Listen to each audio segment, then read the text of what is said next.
Welcome back, Sebastian here. So today I'm going to be doing my season preview for Mercedes' 2025 F1 season. So starting this video out looking at some of the key individuals involved with the Mercedes F1 team. So this team has two bases really. Their chassis base is in Brackley, whereas their engine is made out of Brixworth, both of those being in the UK. Team principal, Toto Wolff, he's been involved with Mercedes F1 in the team principal role since 2014. Technical director James Allison, I believe he came over 2016, 2017, brought over from Ferrari. He also, I think, had a bit of a sabbatical kind of situation, 2022, 2023. So again, he's really kind of re-embedded himself in this team as team technical director in the last couple of years, of course, on top of being there for quite a while during Hamilton's run of 4 consecutive drivers' championships. And of course, this is the Mercedes Works team, so naturally they use Mercedes engines. Now, taking a look at some of this team's results, first taking a look at the results specifically from last year. This was a team that, while it was a front-running team, it was really kind of in no man's land in terms of the both Constructors' Championship and I would say both drivers realistically. For points, 468, fourth in the Constructors, average pole gap, 0.432 seconds, fourth, and again, pretty far off of McLaren, Ferrari, and Red Bull. Average minimum finishing position, 3.67, which again ranks fourth.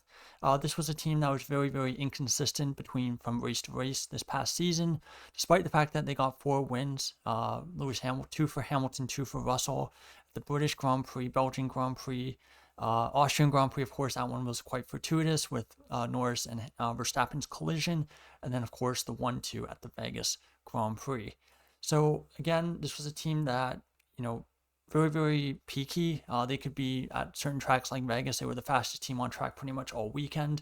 Really, really helped by the colder temperatures. But on other tracks, they were basically fourth, and they were well adrift of the top 3. So getting on top of that, I think, will be a big priority for the team in 2025.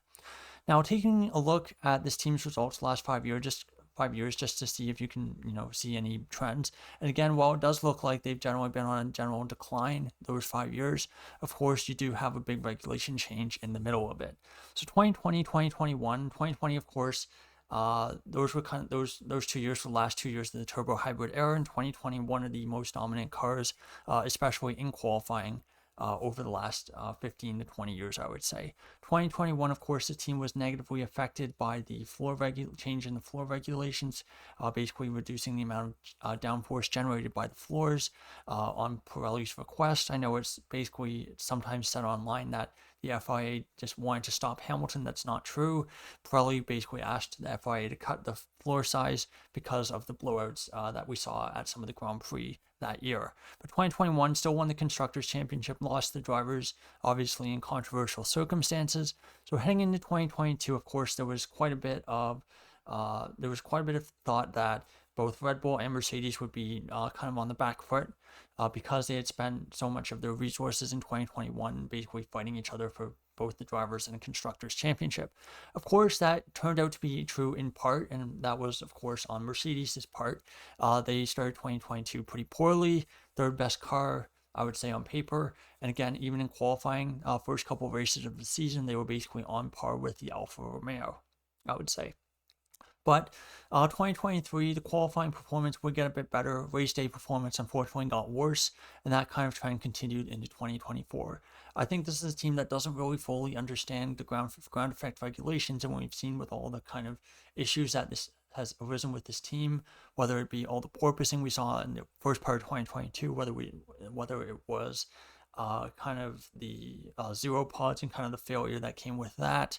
I think this is a team that, while this was a team that was basically almost, perfect from 2014 to 2021, I think with the new regulations, especially, I think suspension is a big one. That's a big factor that's hurt Mercedes. Their suspension was excellent for basically what we call the turbo hybrid era, and the much more simplified rougher suspensions, I would say, I think are definitely also a reason why this team has struggled the last 3 seasons. Now, moving on, taking a look at this team's history kind of with drivers, and then finishing up taking a look at their driver lineup for 2025. So, looking at Grand Prix for this team, just from 2010, we're not going to look at basically this team's iteration in the 50s. So again, this team, 15 years of history or so, and again, only 5 drivers, which again, I think is a little bit of a surprise. This is a team that generally tends to be quite conservative with changing drivers, and they generally keep the same driver lineup for several years. But of course, Lewis Hamilton on top of the list for Grand Prix starts, 246. Rosberg second, 136. Bottas third, 101. Russell fourth, one of their 2 current drivers for 2025 with 69. And then Schumacher fifth with 58. When you look at podiums, Hamilton leads that list, not a surprise there, 153, almost 100 more than Bottas in second with 58. Third, Rosberg 55, fourth, Russell 14, and then Schumacher with his 1 podium that he got at the 2012 European Grand Prix, the only podium he scored in his 3-season comeback. Now, taking a look at their driver lineup for 2025, George Russell, Andrea Kimi Antonelli. I talked about Antonelli's junior career in a video last month, so if you're interested in that, please go check it out. And I talk a bit more in depth about Antonelli's, road to F1. But for Russell, this is going to be a really big season for him. This is really his chance to show that he's the team leader for Mercedes, and that Mercedes don't need a Max Verstappen. For example, he's from the UK, 27 years of age at the start of the season. This is his 7th season in Formula 1, 128 Grand Prix starts, and 714 points. Fourth in his career best in the Drivers' Championship, which was in 2022. Now for Antonelli, he is from Italy. He will be 18 at the start of the season, and this of course is his first season F1. Has not made his F1 debut yet, so that of course will be coming at the Australian, or should be coming, knock on wood, at the Australian Grand Prix in about a month's time. And again, first 18-year-old to make his full-time F1 debut since, I would say, Lance Stroll. So again, it's been quite a while since we had an 18-year-old on the grid. I think he's come into F1 with quite a lot of hype. Total Wolff proclaiming him the best driver since Verstappen to come into F1. Very, very high praise indeed. I give my thoughts kind of on Antonelli and his road to in my video talking about him in his road to F1. I do think the expectations are being very, very high. I don't know if he's going to be as good as Verstappen is right now, like ever. But I do think he has a pretty impressive junior career. And again, this is something that we're going to have to wait and see. I think Mercedes, of course, did not really plan on putting Antonelli in their seat for 2025. It was only because Hamilton went over to Ferrari, left them with a vacant seat, that they were kind of forced into doing this. But again, be interesting to see how it goes. Now, finishing this video up, looking at my race model, quality model, see what the predicted kind of gaps are going to be between these 2 drivers. As Antonelli is a complete rookie, we don't really have any data on him, so I did have to kind of basically put some guesses in, basically guess what his ceiling in F1 is going to be. And so for his first season, modified race score, Antonelli 0.27, for Russell 1.94.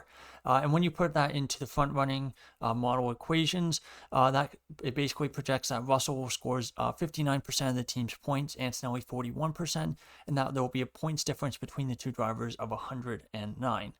Finishing position difference 1.74 in Russell's favor as well.